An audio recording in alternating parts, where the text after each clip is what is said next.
Hello, and welcome to part two of this conversation beyond the cutting edge. Consultant naturopathic physician, author, teacher, publisher, and energy and consciousness researcher Kelly and quantum plant alchemist Davyd Farrell share their experiences and knowledge about the role of nature in our collective evolution, the quantum intelligence of plants and elementals that coexist with us, and the ancient wisdom, spiritual truths, and practical steps that can help us restore our sacred bond with the earth.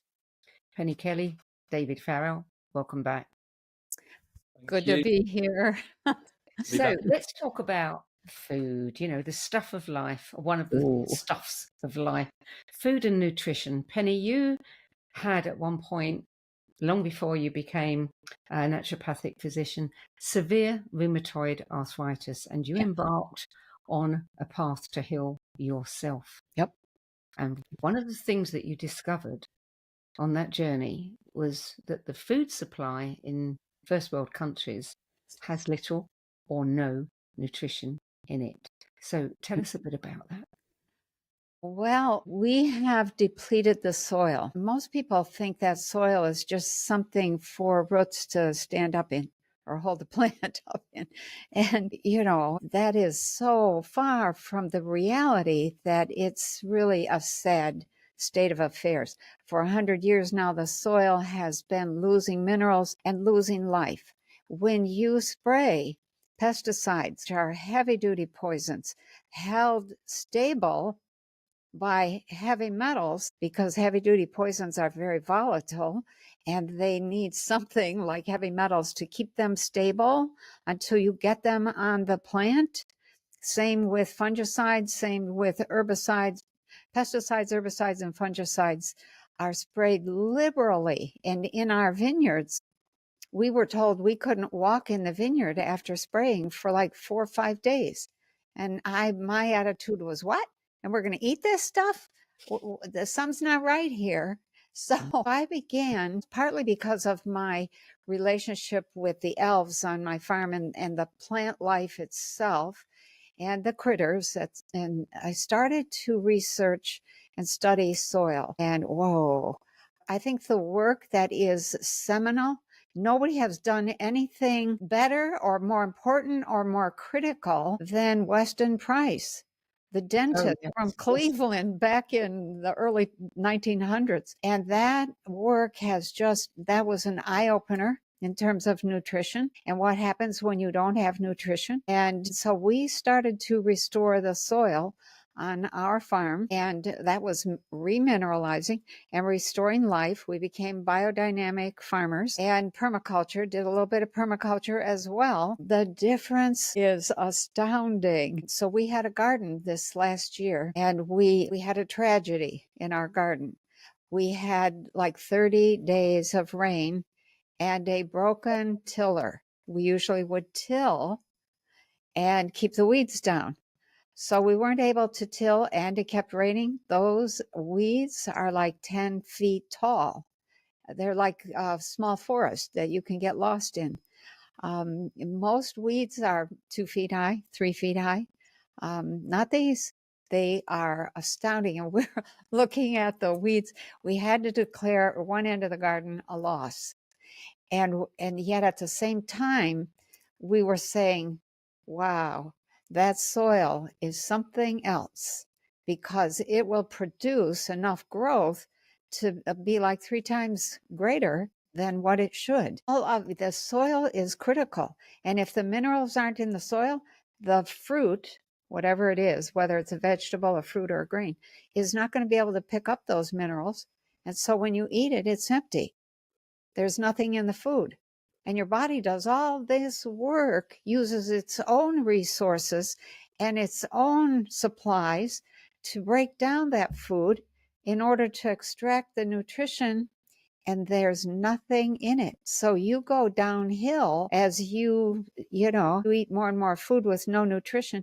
You exhaust all of your supplies in the body, and pretty soon inflammation sets in without certain frequencies. The microbiome is destroyed. That destroys everything else. The gut The immune system is no longer functional. Down the road, it leads to dementia, Alzheimer's, Parkinson's, all sorts of birth defects. And you can see now the children being born now, that's way too many shots. Too many, Uh, too soon. Yeah. yeah. Yeah. And they don't have the resources to balance those shots. And what happens is they end up with ADD, ADHD, autism. What is that? That is the absence of all of the collective consciousness that should live in the gut and manage your body for you. Mm. So I had to reverse all of that, and I did. And it was some work, and it took some time, and I haven't had, that was severe rheumatoid arthritis. I mean, really severe. And I was only 40 at the time. So for 30 years, I've had no problems. So, Davyd, here's an interesting thing. I mean, Penny was talking about the rain and weeds. Weeds are plants too.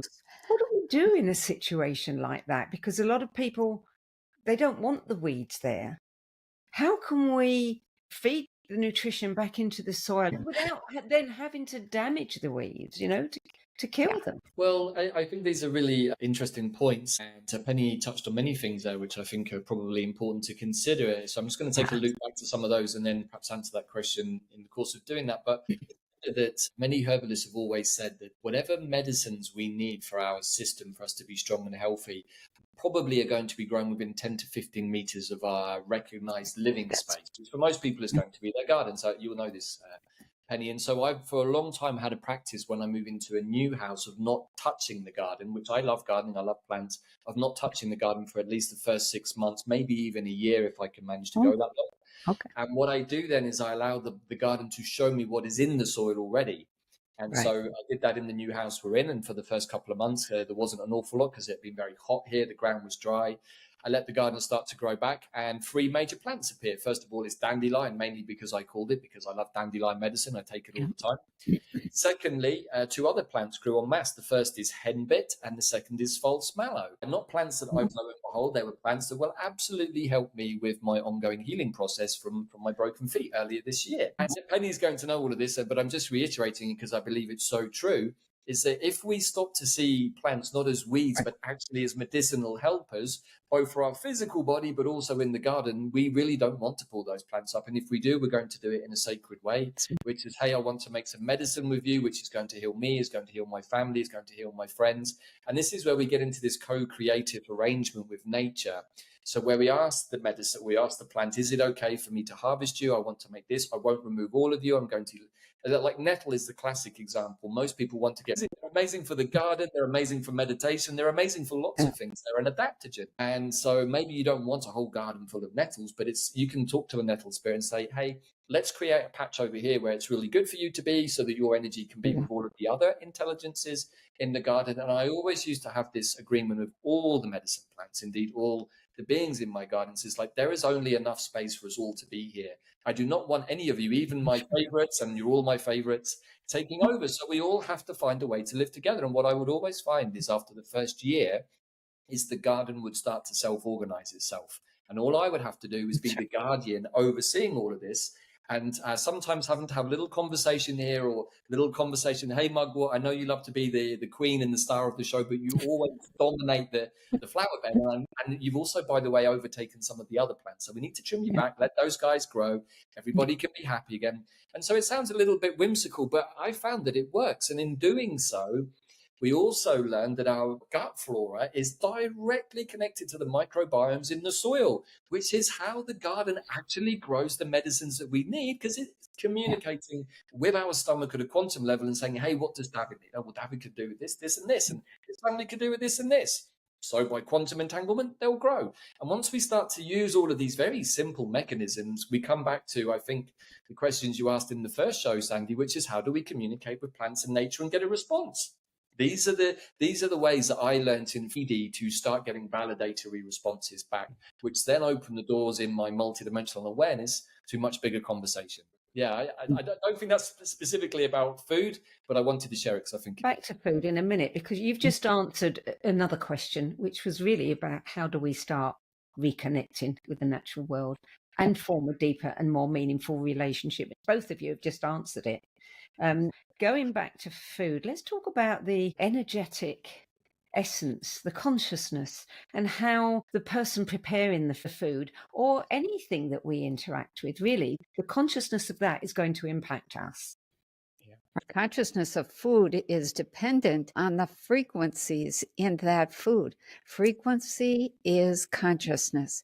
That's a little hard for some people to get their mind around. But when the frequency isn't there, like for instance, if you have a biodynamic squash and you have a regular store-bought squash, and you take the juice from that biodynamic squash and you drip that onto a spinning fiber plate, what you get is this amazing series of concentric circles and structures, and it looks like a starburst in a mandala. If you do that same thing with the store-bought squash and you drip that onto that a similar spinning plate, you might get 1 or 2 flat, simple rings. And what you understand when you look at that is this squash, this store-bought squash, doesn't have the frequencies in it to build the structures that really nurture the whole human body. And that's true of all the foods. When you look at some of the work of some biodynamic researchers, when you drip the juice of an apple onto a fiber plate that's spinning, what you get is this array of designs that looks just like your apple orchard. The trees, the leaves, the flowers, the fruits, the grasses under the tree. It's amazing. It's a huge difference. And then you get nothing from, apples that have been sprayed with poison. So what we, I think, need to understand is food is frequency. That's what we're trying to get when we eat, is to take in those frequencies and set up a resonance within the system. And that resonance is really what pulls every cell has this is a cell, and this is the North Pole, and this is the South Pole. And when that gets out of alignment, that's a diseased cell. So what you do when you eat these frequencies is you pull that cell back into alignment, because this is the axis by which it picks up communication. If it's pointing in the wrong direction, it cannot communicate. So food is really wonderful in many ways, but a lot of stuff people are eating is dead, absolutely dead. And after a very short time, so is the individual who's eating it. So it's not just the soil we're growing it in, it's the way it's being prepared, it's people's attitudes and consciousness, all the way on the plate, and the attitude of the person eating it. Yeah, when I used to make bread, big, like 16 loaves at a time, always when you're doing that final kneading, you're putting energy into that bread that says, I'm asking you to structure yourself to heal whoever has even one bite of this bread. Thank you, thank you. And people would come and say, what is in that bread? That stuff is amazing. And yeah, we just don't think about we don't cook. Nobody cooks anymore. I mean, a few of us do. Davyd, I'm sure you've got lots to add to that. Yeah, just making notes. And again, so many wonderful points there, Penny. I'm just wondering where to dive into. Following on the theme of food, as somebody who loves food, who loves to cook, and has lived in many parts of the world, lived in many great food cultures, in India, in Italy, in Mexico even, and maybe not so much Britain, but, many other foodie nations of the world, you get to appreciate that good food is not always made in the most fanciest of restaurants. I have to be, honest and say that some of the best food I ever ate in India is in a place that you would probably never think that you would even go to the toilet into, never mind get food from. And yet, whenever there was a queue of local people queuing to get food, I would always go to those places when I lived in India, and I tried the food there, and I found consistently that it was always so good, so tasty, because it had been made with fresh ingredients by people who cared about the food that they were making, and they were selling it for next to nothing, and it tasted 10 times better than the food that was being served up in the 5-star hotel 2 miles down the road. And learned to get past my very Western programming of like, hey, you shouldn't eat food from these places. There were definitely some places that I were like, my body medicine tells me don't eat from there. And the other places, like my eyes would tell me don't eat from there, but my body medicine would say, hey, go and try the food from there. And I learned to trust my gut, particularly when it comes to food. Yeah. Right. And, I think that when we're preparing food, exactly as Penny said, even if it's simple food, we've been programmed in the West to get our food from the local metro supermarket, get it home, wang it in the microwave for 30 seconds, booyaka, you've got your dinner, all within the space of like 15 minutes from the moment you left your office to the moment you got the food on the table. And it's like, as Penny said, that food, it may as well be like reheated cardboard because it's got the same nutritional value, right? Why have we got used to that? Well, we've been told that time is money. Not that time is art, which is a lot of what myself and my partner Bella teach about from the Mayan perspective, that time is art. And when we remove the needs to project ourselves into the future, I've got to get this done by this time because then this is going to happen. Or, oh my God, this has just happened and now I can't deal with anything because I'm completely cooked by it. Once we remove all of those perceptions of the past and the future, we come into the moment. So the only important thing is, hey, I'm cooking a really beautiful dinner right now for myself and my partner and my family, and I want them to get the best benefit from it. So in that way, even if the quality of the food maybe that you've bought or the product is not amazing, by amplifying the energy of the food, you can actually raise its vibration, which, I use a pendulum to do this. I do it with intention. And I also learned that when I was making flower essences that I would test at the end, how much of this essence has the intelligence of the plant? Oh, it's like 85%, let's just say. Is there a way for me to increase that by calling in the intelligence of the plant? Absolutely. So I started to boost what was already naturally given from the plant in nature. And I would always get it up to 99%. There would always be like 1%, which is me because I'm the maker of the essence. And so it's difficult to remove fully myself. But 99%, I think, is a pretty good benchmark. And so the plants taught me this also. They said you can always increase the energetic value of something just with your awareness and intention, and by calling the qualities of the apple, the tomato, the rice into the food and putting it into the food with love and then preparing it with love. So there are many different ways that we can override the bad programming of the shitty food, sorry, my French, in the Western world that we have, particularly in the United States, where I perceive that most of the food is kind of poisonous in nature, unfortunately. And this is, again, where I loop back to something I shared in the previous episode we did, Sandie, about alchemizing internally those toxins, which does require meditation and it requires the help of plants. But if you do that all the time, eventually your body gets into the mindset of detoxifying itself. It's part of your body, mind, medicine. So I use these as examples of ways of not being defeatist. Hey, I can't do any of these things because I live in the city or I only have these options. It's like, no, there are always solutions to raise the frequency of what you're doing. As you're talking, something has come into my mind that most people have heard of, but don't even think about it in this context. And that is the law of similars, which is, homeopathy and tissue salts, etc. This is what you're talking about. If we are unconscious and angry or depressed, miserable, we're putting that into the food. We're creating a similarity right there. Yeah. And if we could just think about everything we do, emotions are at the bottom of many illnesses and diseases. If we could think about, if I'm going to be like this, then look at what I'm going to get. I need to change how I'm thinking and being. Yeah. Oh, there's no other way, to use what David was just saying, than to be present. Be present to what you're doing and what you're feeling and what you're, what's your goal. Don't be mindless. So, yeah. It's like, it's kind of the internal programming that we've been given. It's like, I don't really have time to nourish myself properly. I don't really have time to cook food for myself properly. I don't love myself enough to actually want to do that for myself. When you bring it back to that, you're just like, oh my God, like what's the programming that's gone in there that is making me think that's okay?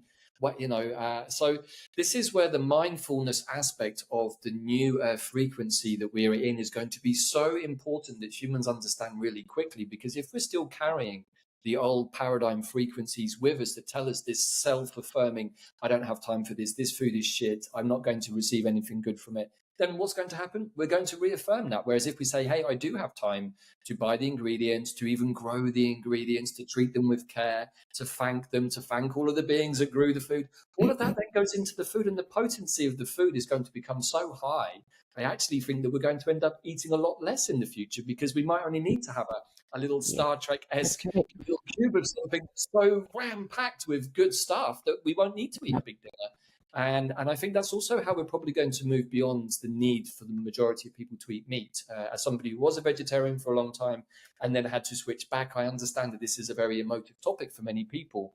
But in my heart, I feel that nature is going to provide us facsimile food as a transition that is going to help those people transition away from eating protein in that way. So again, nature is this incredible mirror to what we need. And if we say to nature, actually, we want to move away from this whole kind of cattle meat industry, and we want to move into something that's more sustainable, but keeps people healthy and fresh and vibrant, then by quantum default, Mother Nature is going to respond to that, and she's going to bring new plants through. Or maybe we're going to discover new fruits and vegetables that were always in front of us, but we had just never tried before. Who knows? I think that we're only limited by our belief systems, to be honest.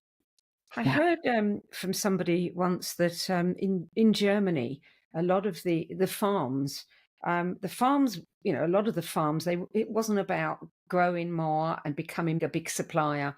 It was about growing enough to feed my community. So people shopped at the local farm, and all the farmer, wanted was to support that.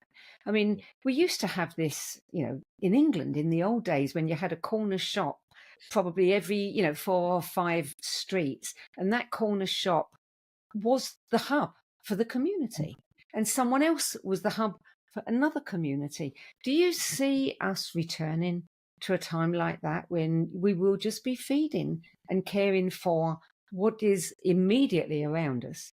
Because if you go back to Western price,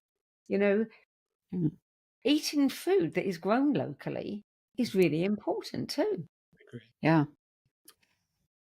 It is. I'm going to say that there are factors in food. For instance, when you are growing a garden and you're walking back and forth, weeding those plants or feeding those plants or watering or whatever, that plant is busy attending to what does your energy need. And the natural purpose of plants is to feed and heal humans. And so they change their chemistry to fit what you need. So when you have, you're getting your oranges and grapefruit from Chile, and you're getting your potatoes from Canada, and you're getting, everything from everywhere, you're getting there are built-in factors called paciferins. Those paciferins will protect you from staph and strep bacteria that are specific to your region. There's a whole range of strains of staph and strep, and paciferins from your region are in your food and protect you against the strep and staph in your region. And there are auxones as well. Auxones in the food are specific elements that help you get absolutely every drop of nutrition from the vitamins, minerals, and aminos in that food. And that's what you need. Those auxones are going to be there to help you absorb what you need for your climate. So if you're in a hot climate, you'll stay cool. If you're in a cold climate, you'll stay warm. And we don't take any of that into account. We're shipping food all over the place, and we're getting the benefit here in Michigan of somebody who's growing stuff down in Ecuador or Peru, and it's like, dang, I'm freezing. What's wrong? Well, what's wrong is you're not getting the benefit of the nutrients and the forms of nutrient that you need in your climate. Yeah. Yeah, you know what, Penny, what you said there, I think is so spot on. And it's like, if we eat seasonally and if we eat locally, then we're going to be eating what our environment understands we need, which is, for example, why we have lots of squashes in the winter, because our body needs that kind of starchy, heavy material. It's why we get lots of salads in the summer, because we don't need that heavy duty food to keep us warm. And the same is true whether it's for food plants, whether it's true for medicinal plants. I know that there are many people out there, and I've even had to change my view on this quite a bit over the last few years, is that we are moving to a much more planetary, unified consciousness. It's already happening, it's already underway, and it's going to accelerate increasingly in the coming days, weeks, and months of 25. It's all very much underway, and whether we're ready for AI, whether we're ready for crypto, it's going to happen. For sure, up until 12 months ago, I was very reserved about all of this, but I do see that if we have positive thought and intention, everything in our environment can actually assist.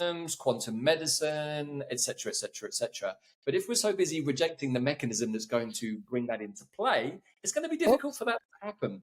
So I think we've got this transition phase where we're going to go through amazing technological inventions coming from the quantum space, but at the same time, we're going to come back to a much more localized focus, which is keeping it present, keeping it in the moment. And that's how we're going to transcend our layers of consciousness. And I think, as Penny said, why are we eating avocados from Ecuador in the depths of winter in Canada or the Northern Hemisphere or Britain? It's like, our bodies can't even absorb that kind of food, much as I love avocados. But you know what I can absorb? I can absorb chestnuts, I can absorb elderberries, I can absorb squash, all of which I need. And one of the things that I learned living in Italy, exactly what you said, was that there were many what they would call peasant farmers, but actually biodynamic farmers in Tuscany. And most of the people around us went and got their produce directly from their agriturismo or their biodynamic local farm, and they bought direct that had been pulled out of the ground. When I lived in Goa in India, I went shopping once with one of my friends, and I went to get some frozen shrimps from the refrigerator, and he was horrified. So, what are you doing? We don't eat that. I'm like, it's just to put in the fridge in case we don't have any. No, we put them back. I'm going to take you down to the harbour right now. We're going to get fresh shrimp straight out of the water. So we, and I said, like, is this how you guys eat? He said, us Goans absolutely refuse to eat any type of fish that hasn't just come out of the water fresh, whether it's shrimp, whether it's tilapia, whatever the fish might be. And I said, well, what do you do during the monsoon season when you're not allowed to go fishing? Because in Goa, they can't go fishing for 2 months. He said, we use all the money that we've made from you tourists in the rest of the year to buy fish in other parts of India. All right. Sandie, let me just add that I think we're moving to community-based everything, mostly as a way of surviving. And that may be something that is off in the distance a little bit, but it's coming. And we are finding the value of discovering one another and who's next door and who's in town, where are the farms, etc. Well, I'm glad you mentioned that, because that's what we're going to be talking about after this break. Welcome to Om Times TV. Hello, I'm Sandie Sedgbeer, host of Om Times' flagship radio show, What Is Going On? And as an author, editor, and 13 times book judge who's read thousands of books and interviewed hundreds of authors, I'm constantly asked what's really worth reading and what's not. So I created the No BS Spiritual Book Club to help you save time and money by picking the brains of discerning names who have walked this path before you. There's no catch, no fees, and no BS, just an ever-growing library of 10 best spiritual book lists from some of your favourite authors and teachers, plus free book excerpts, audios, and video interviews with people like Don Miguel Ruiz Jr., David G., Lee Harris, Mark Nepo, and more. From well-known classics to hidden gems you've never heard of, it's the only no BS guide to the best spiritual books to enlighten your journey of self-discovery. So why not join the club? Get inspired and save money at the nobsspiritualbookclub.com. Imagine becoming a super influencer. Reinvent yourself, invest in your brand, and then manifest your success with a robust spheric approach. Om Times Media and Broadcasting offers a unique and multifaceted way to become the spiritual and conscious influencer you deserve to be by putting your message across our powerful platform with its proven record of integrity and excellence. Through our produced shows, Om Times offers the opportunity to become a social media TV personality, a radio show host, an Om Times magazine columnist, and a syndicated podcaster, all in one shot. By live streaming your show on Om Times TV and broadcasting it across the extensive Om Times radio and TV networks, you become more than a host. You become an ambassador and a force for positive change. Om Times. Open yourself to the possibilities. Everything that we do, we can do in a contemplative manner. Through the art of contemplation, you can use the gene keys in a really powerful way. Gene keys is basically the code book of life. In the gene keys, the book is made up of these three levels: shadows, gifts, and siddhis. And the journey is through those three levels, kind of unpicking of the shadow states, the releasing of the gifts, and then the embodying of this higher consciousness called the siddhi. And the siddhis are very exalted words. And it's not like we kind of suddenly are all these exalted Christ-like beings, but we have flashes and illuminations along the journey. And the more we get stuck into the journey, the more illumination comes to us, because the more we're releasing the light from in these codes inside our DNA. So all those revelations are inside us. So the contemplative way is the inner way.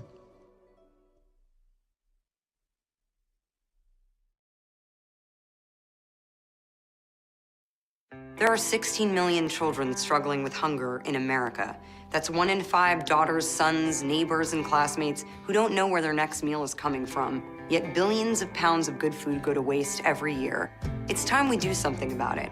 Feeding America is a nationwide network of food banks that helps provide meals to millions of kids and families in need. Visit feedingamerica.org to help them feed even more. Together, we can solve hunger. Together, we're feeding America.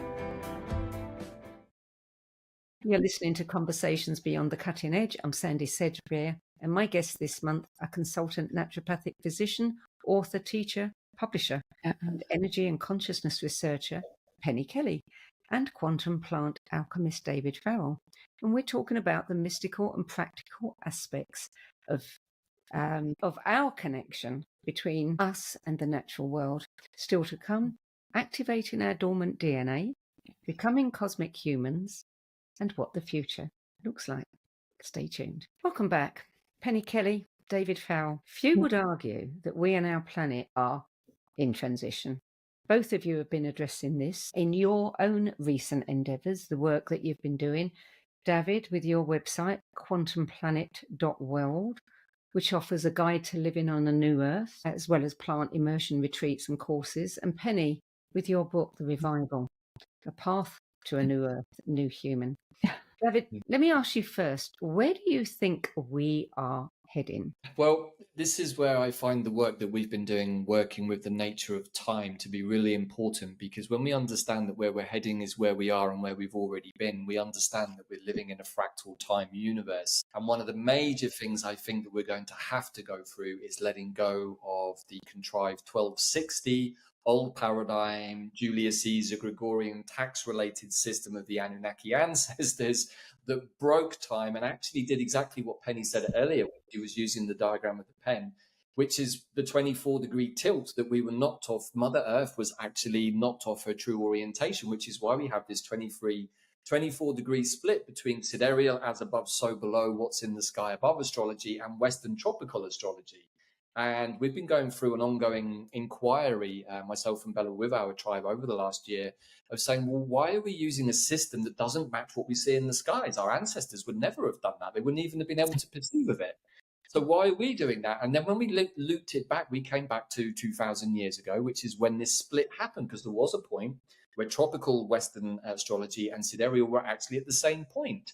And so we've been pondering this question and seeing through our own work that when we are in this mindset of 9 to 5, I work for somebody else, they pay my wages, I pay my insurance, I pay my taxes, where is the space for us to cook? Where is the space for us to garden? Where is the space for self-nourishment? It's not there, because we've been enslaved to a whole different system, which is conscious and deliberate. And unfortunately, humanity is now at the very threshold of realizing all of this, and they're going to have to go through a process of seeing all of this and accepting. People like the three of us, I imagine, have already understood and seen this a long time ago, as indeed I'm sure many of your viewers will. But even we are having to accept new information. It's like, oh my God, like our history was completely fragmented and stitched back together with the use of off-planet technology that's given us this linear time of set situations that we perceive to be our history, which we have no idea about, because all we have is a bunch of information that we've received from somewhere, which is never a good way of understanding anything. If we've used the last 4 years as a mechanism, say, hey, if I believed all the stuff you told me over the last 4 years, my understanding of this part of history would also be completely different. So I think in terms of where we're going, it's massive wake up time. It's like, we can talk about food and being present, but until we actually open ourselves up to the reality that we've been forced to live in and have accepted, we're going to be stuck in this slightly off kilter kind of, we can say, angle. But from what I've been seeing in my own meditations and my own journeys is that everything has already been taken care of. We already made the jump. We already cleared up the astral planes of all of the horrible cartel mafia bosses that were there. They've all been removed, and all that remains now is what's left in the individual's field. And that means having to go inside, uncover the truth of their own nature, uncover the truth of their own lives, even go back through their lives, doing very Don Juan Castaneda kind of recapitulation work, and start to understand, oh my God, who am I? If we're trying to get validation from a savior on the TV, a savior in politics, or a big inventor, then we could be sat for a very long time wondering why our life isn't really going anywhere. But certainly what we've seen is the more that we go inwards, the more that we work with the Mayan time technology, the more that we start to see that every single minute of every single day fits into a much bigger collective fractal tableau or gestalt, we can say. And from that perspective, well, then the whole reality starts to look different, and we have more time to do all of the other beautiful things that we've been talking about here today, which is to become more present, to work with the plants, who really, I think, are the bridge between our mundane reality and our multidimensional true nature. Yes. Penny, your book, The Revival, A Path to a New Earth, New Human, you wrote that to help us walk the path to that new world. Hopefully, you say, a fourth dimensional system. So how does a fourth dimensional system look and function from your perspective? It's similar to this system. We're in a 3D system. A 4D is also physical. However, there are subtle differences in the consciousness and the commitment to ethics, and that makes all the difference in the world. When you move from D to 4D, for example, the 3D attitude in making a deal, for instance, is, okay, I win, you lose. Everybody's always trying to get more out of the deal, and we kind of pride ourselves foolishly on having screwed somebody and gotten a better deal than we gave. And that goes away. That's if the deal is not really good for both sides, that it's not a fourth dimensional deal. Another thing is that we use things and then we construct things to throw them away in order to keep the economy going. And so I think that the difference there is that we begin to construct things in such a way that we use the consciousness of the materials to help with the self-organizing properties of that material in order to make it last and make it work. And so we don't have the amount of waste there's tremendous amount of waste that we produce. And for what? What are we doing? Davyd was talking earlier about some trees that were cut down and him looking at like, what? Why? We just mindlessly put stuff, get the stuff out of the way, bulldoze it, blow it up, destroy it, change the river. Why does a river always snake with these frequencies? It's because the water, if it's going to stay living water, has to move in such a way that as it moves down the river, it spirals and it keeps itself in the river channel by digging out its own pathway. You straighten it out and it floods. Boom. There's so much engineering that is done in the 4D and especially in a 5D system that is absolutely stunningly beneficial. All the walls, all the windows, all the sources of energy nurture the continuous, what I'll call realignment in the body of the humans, the plants, and the animals. In our 3D system, everything is destructive. The frequencies coming off the internet, the frequencies from electricity, the frequencies from our lights, from LEDs, the lack of frequencies in the food, everything takes us down. In a 4D, 5D system, everything restores. And so there's so many, I have pages of notes on the differences between 3D, 4D, and 5D. And some of them are really subtle, but they're critical. So, yeah, war is only defense, absolutely only defense. And when you get up into some of the higher systems, people, they know how to disappear themselves so that they don't have to fight. They're not interested in fighting, not for any reason. So, yeah, those are some of the differences. Many commentators say that our software is being upgraded through multiple frequencies coming onto the dormant DNA. So I'd like both of you to talk about that. So, Davyd, do you want to go first? Yeah, sure. And I also just want to concur with much of what Penny just said there about the 4D. And I spent a lot of time also in meditation, journey work with plants, mapping out 5D, even 6, 7, and 8, so as to be able to try and explain it, because it's often beyond words. And even I understood going back to Buddhist school, they had difficulty explaining it too. And I would ask them questions which they could only try to repeat from a Buddhist perspective. And it used to wind me up. So it's like, but I've heard about this from these Western esoteric schools, and now I'm trying to match them across systems. And in the end, I mostly got confused. And so what I understood was that in the West, we are lacking the navigational tools, which is why so much of what we do on QPW has this idea of the quantum compass, a navigation guide to quantum consciousness, because we see the internal world as a series of dials, and we can say quantum mechanisms that allow us to split our attention, to have our consciousness in different levels or layers of consciousness in different places at once, in different timelines. And once we start to do this, we're already consciously accepting that we're multidimensional beings.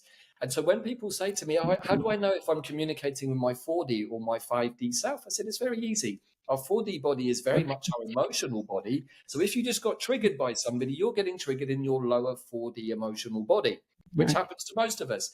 If you have an intuitive thought, then you're communicating more with your 5D, 6D higher self mind. And so you're communicating. So actually, we're communicating with those aspects of ourself all day, every day. But we've been so programmed out of that we just ignore it and go, I'm not going to believe my psychic vision or my intuition because that's somehow going to be inconvenient for everybody else. And so what we've done is we've learned to edit ourselves by what the herd mentality wants us to do. And we're not strong enough to say, hey, I don't want to do that. That doesn't work for me. So, to come back to this idea that Penny was talking about, it's like biomimicry. If we look at how the river flows, we see these incredible things that it wants to move with the energy of the land, of the dragons, of the telluric currents. And so in our wisdom, we're like, that can't be right. Let's make it a straight canal. Oh my God, why is it just flooded the whole entire landscape? Or, this, you might remember this, Sandie, back maybe 10, 15 years ago, lots of the rivers were flooding. And so they had this great idea, let's dredge the rivers because it must be the buildup of silt that somehow has accumulated that is creating this. Now, the insurance companies are going nuts because they're having to pay out huge bills. What was the real reason? Well, there was a very smart George Monbiot, I think was the guy, the journalist that pulled up this particular piece of information. And he said, actually, if we look at the upland farming practices that are being sponsored by the EU into mono agriculture, encouraging us to rip out the trees, well, then we might start to understand why we're having all of these mudslides into the river, which is the real reason they're silting up. So I just use that as an example to kind of highlight what Penny said, because when we isolate our attention into one place, very reductionist Western scientific thinking, we ignore the rest of the medicine, the rest of nature, the rest of the plant. I see this for plant medicine too, particularly with some of the sacred teacher plants like cannabis, for example. The scientists are so busy taking the plant apart, trying to work out what does it do and isolating different components for the latest round of gummies, they haven't bothered to consider that the plant is a medicine in its whole. And actually, if we just let the plant do all of its work, we might be able to receive all of its medicine. So I think we're kind of struck with the genetic imprint of idiocy sometimes. It's just like, why not just let nature do its thing? And we might be able to learn from it rather than, like you said, Sandie, taking this arrogant attitude that I know better because I'm human and I have a much bigger mind, or I've been programmed to believe that, than a simple dandelion plant or the energy of Mother Earth or of a river. Then we end up with all of these problems that sadly we're now having to experience firsthand, and people are getting angry about. It's like, oh, why has an earthquake just happened next to my house? Maybe because you live in an earthquake zone? Maybe, I don't know. Duh. Yeah, we have to wake up in quantum intelligence. And once we do that, I think we're going to find that our reality is going to self-organize in a different way. And I think we're actually going to see a lot of people moving very, very soon relocating themselves on the planet. And I think there are many reasons why that might happen. I'm sure Penny's probably seen a few in her look-sees too. But I do believe that we're naturally going to want to go back to a place where our body feels more aligned with the earth that we walk on. So I think all of this BS about immigration and stuff, I think it's all going to fall away quite soon, because once we level the playing field with universal wealth systems, then there isn't really any need for all of this immigration, and people will want to go back to their mineral-rich countries. Mexico is the perfect example. Probably should be one of the richest resource countries in the world. Why isn't it? It's being raped and pillaged because of all of this kind of stupid mindset that we have, which is let's keep digging things out and selling them in unrecyclable ways. So it's a radical mindset shift that humanity is going to have to go through to make the new earth jump, because it's a different type of frequency, as Penny said, that once we get into more higher 40, 50, we simply don't want to behave in these unethical ways, because it doesn't make any sense to us, because it's not actually logical. So exciting times, right, Penny, wouldn't you say? I think very exciting, challenging, inspiring. We have it all on our plate this next few years. And I think it's really important for us to say, woohoo, bring it. Let's play with this. So I want to come back to that question about, us being upgraded, through multiple frequencies.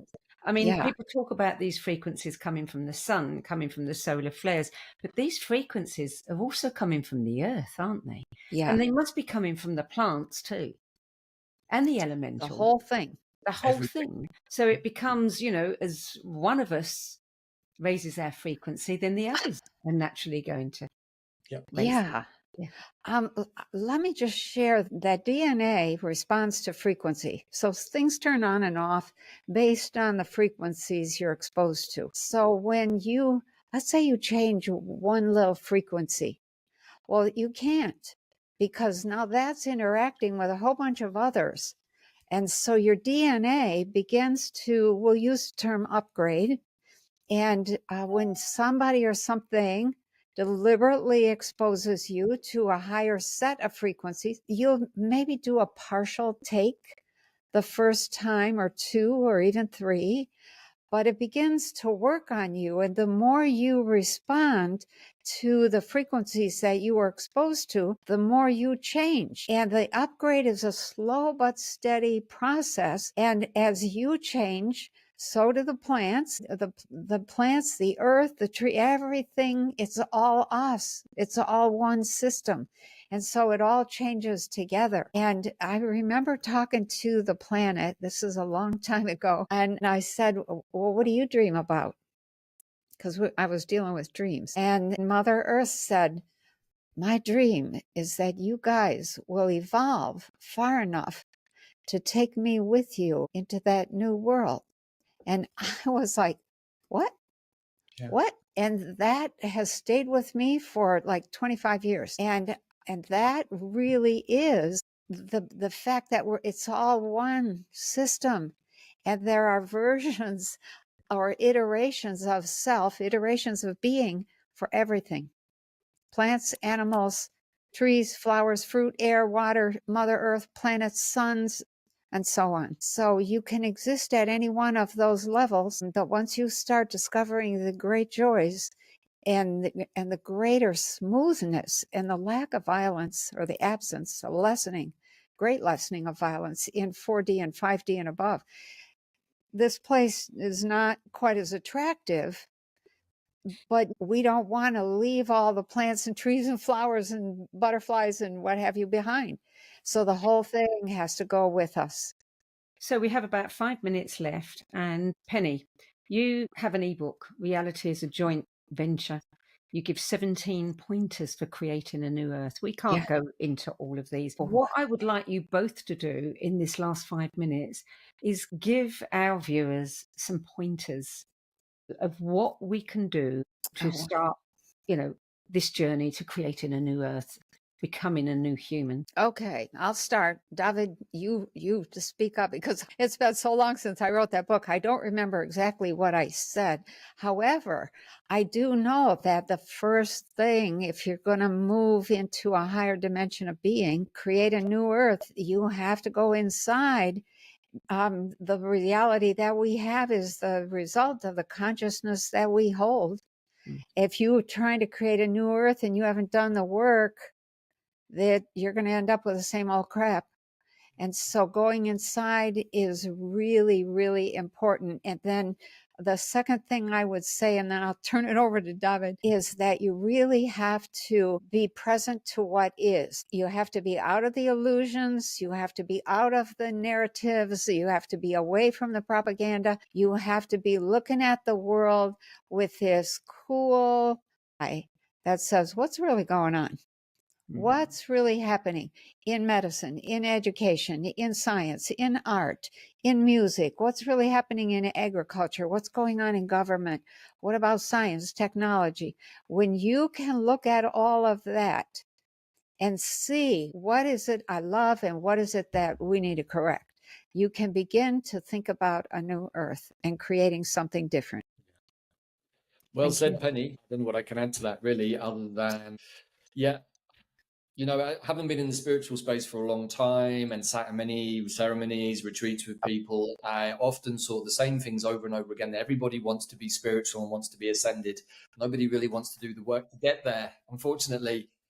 You know, and after living under a very, very powerful yew tree for 7 years and being literally turned inside out by that tree every single day, doing medicine work most days, dieting with plants most days, being taken across the threshold and death more than once and coming back, I learned to basically let go of myself. I let go of the identity of this Davyd. It serves a purpose for these kinds of calls. But what I can say is that when I started to really go inwards, working strongly with particularly plants like dandelion, I have to be honest, who I asked to show me how to repair my DNA. And he showed me not only how to repair my DNA, but what my DNA actually consisted of. And lo and behold, my DNA was consisted of lots of extraterrestrial beings, all other aspects of Davyd, all living their own lives in other star systems, but still living in this one with me and causing me some trouble, I have to say, in some places. But once I started to separate my attachment out from myself by doing the inwards work, by seeing how much I was lying to myself, how much I blindsided myself, how much I had rejected parts of myself, how much I didn't love myself. Once I started to do all of that, started to do more conscious soul retrieval work, repair work, with the heartfelt prayer, hey, creative source, great spirit, I want to be as whole as I possibly can be. I'm going to show up every goddamn single day and answer that call, bring it on and keep bringing it on until I'm done. That process started a while back and has only really come to conclusion this year after I had that fall and had to cross the veil of death and come back and let go of myself completely and allow myself to accept my cosmic human self. But you know, as Penny said, it requires us all not to sit on a Tibetan cushion in a cave for weeks or years. I don't think that that's really right now, but we can sit in the comfort of our own home with a small candle or a flame, maybe just in meditation, maybe with breath work, maybe working with different types of plant medicines or essences with clear intentions. If your intention is, I want to heal, then accept that whatever shows up for you is going to be part of the healing process. If you don't want to heal, don't set that intention. But, you know, we're in a time where we have to be brave, we have to be courageous. But if we are, we will find that spirit rewards us in ways we can't even begin to imagine or describe because they've never happened to us before. And that is the gift that spirit gives all of us by showing up in this human experiment. So I would say it's a rallying call to keep strong, keep working forwards, and keep asking for help. There are many, many beings, as I'm sure Penny will agree with, who are here to help us, both on the planet, the nature spirits, the plants, but there is also a lot of our galactic ancestry that is sat right off planet and actually guiding us through this process right now. We can't see them with our own 3D eyes, most of us, but if you go into the internal meditation space, they are right there and they're willing to communicate with us at all times. So very, very present right now. Okay, So 1 minute each on what will people find on your websites that will help them dream this future into being. Okay. I have classes, I have books, and all of my books are written from the point of view of let me teach you what this journey is like, how it feels, the kinds of doubts, the kinds of ahas, and the kinds of conclusions that you might want to experiment with your own life. And then I teach classes, I do all kinds of interviews. I love people. You know, I'm here to teach the world about the mind and consciousness. And so when people say, well, what are you doing? I tell them, that's what I'm doing. I'm teaching about the mind and consciousness and also ways to get healthy. Because once you start going inside, what are you going to run into? You're going to run into your body immediately. It's a body-mind system. And when you're not healthy, you can't hold that higher consciousness. So those are the main things on my website. And I highly recommend your book, The Revival, because in that book, Yeah. you will begin to confront yourself. Yeah. You will begin to learn, Yeah. who you are, what belief systems you've taken on board that you need to get rid of, and how we can move forward.